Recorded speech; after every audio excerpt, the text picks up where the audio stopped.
बहुचर्चित स्वच्छता प्रहरी प्रमोद निगम हत्याकांड में वाराणसी की एमपी एमएलए कोर्ट ने ऐतिहासिक फैसला सुनाते हुए कुख्यात अपराधी मुख्तार अंसारी के दो शूटरों नंदलाल राय उर्फ बबलू लंगड़ और शेषनाथ शर्मा को आजीवन कारावास की सजा सुनाई है। अतिरिक्त जिला एवं सत्र न्यायालय पंचम के न्यायाधीश यजुवेंद्र विक्रम सिंह की अदालत ने दोनों को भारतीय दंड संहिता की धारा 302 और 34 में दोषी पाते हुए आजीवन कारावास और 50-50 हजार रुपए का जुर्माना तथा सत्र अधिनियम की धारा 325 के तहत 3 वर्ष की सजा और 10,000 रुपए का अर्थदंड भी लगाया है। मामले के वादी अभिषेक निगम ने फैसले पर संतोष जताते हुए कहा कि यह केवल उनके पिता को न्याय नहीं बल्कि करोड़ों स्ट्रीट वेंडरों के स्वाभिमान और संघर्ष की जीत है। उन्होंने न्यायपालिका और मोदी योगी सरकार का आभार व्यक्त करते हुए कहा कि इस निर्णय ने आम जनमानस में न्याय व्यवस्था के प्रति विश्वास को और भी ज्यादा मजबूत कर दिया है। प्रमोद निगम हत्याकांड में मैं वादी का वकील था। प्रमोद निगम जी की हत्या 17/1/2017 को हुई थी और उसकी एफआईआर अज्ञात में उनके बेटे अभिषेक निगम ने दर्ज कराई थी।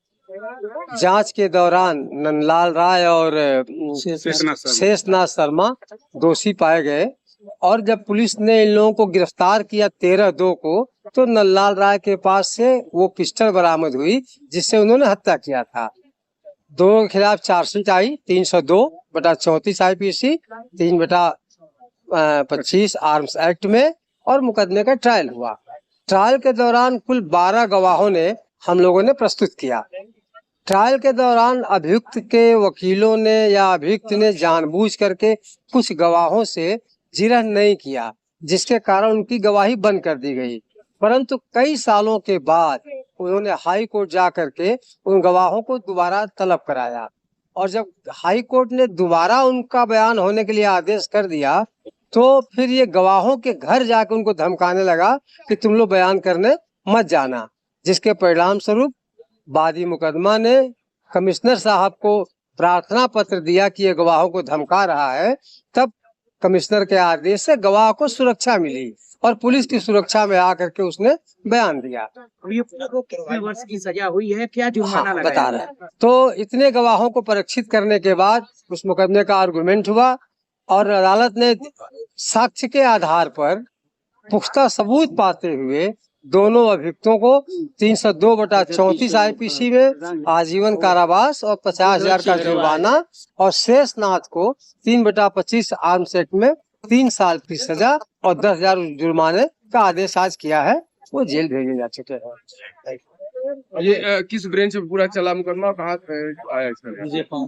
ये MP MLA कोर्ट ADJ 5 के यहाँ चला, तो कई कोर्टों में ये, लेकिन फाइनली डिसीजन इसका है वो MP MLA court ADJ 5 Yuzvendra Vikram Singh जज हैं, जिन्होंने बहुत लंबा चौड़ा करीब मुझे लगता है कि 45 पृष्ठों का फैसला दिया है। बहुत कम मुकदमों में इतना लंबा फैसला देखने को मिलता है। और मेरे पिता स्वर्गीय प्रमोद कुमार निगम जी की 17 जनवरी 2017 को इंग्लिशिया लाइन के समीप इस शहर के पेशेवर और कुख्यात बदमाशों के द्वारा निर्मम हत्या कर दी गई थी, जिसके आज फाइनल डिसीजन में MP MLA कोर्ट ने उन अभियुक्तों को नंदलाल राय और शेषनाथ शर्मा को आजीवन कारावास और 50-50 हजार रुपए का अर्थदंड देने का निर्देश किया है। और मैं न्यायपालिका का धन्यवाद करता हूं और अधिवक्ता समाज का, जिनके समाज के सहयोग से ये लड़ाई जीतना काफी टफ था, चूंकि ये एक पेशेवर और कुख्यात अपराधी थे।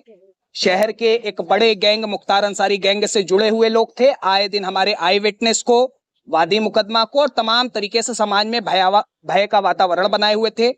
हत्या, फिरौती, गैंगस्टर एक्ट, गुंडा एक्ट और जिला बदर जैसी प्रमुख धाराओं में इनके खिलाफ थाना सिगरा और विभिन्न थानाओं में मुकदमा पंजीकृत है। इनसे लड़ना एक टफ काम था, लेकिन अधिवक्ता समाज के एक सहयोग से न्यायपालिका ने हम सबके साथ न्याय करते हुए मेरे परिवार को कहीं ना कहीं न्याय दिया और न्याय के प्रति एक समाज में एक दृढ़ संकल्प के साथ साथ एक संदेश देने का काम किया कि अगर कोई कोई भी अपराधी एक सामाजिक काम को इस तरीके से अंजाम देगा तो उसको कहीं ना कहीं दंडनीय अपराध न्यायपालिका द्वारा दिया जाएगा। आज बतौर पुत्र आपको कितनी खुशी हो रही है? इतना बड़ा मामला, इतना लंबा जो था आज ये केवल मेरे पिता की हत्या नहीं थी, ये पूरे देश के हजारों करोड़ों स्ट्रीट वेंडरों की हत्या की गई थी और इस हत्या में निश्चित रूप से पूरे देश के स्ट्रीट वेंडरों के साथ आज न्याय हुआ है और आज पूरे देश के स्ट्रीट वेंडर आत्मसंतोषजनक स्थिति में न्यायपालिका का आभार प्रकट करते हैं।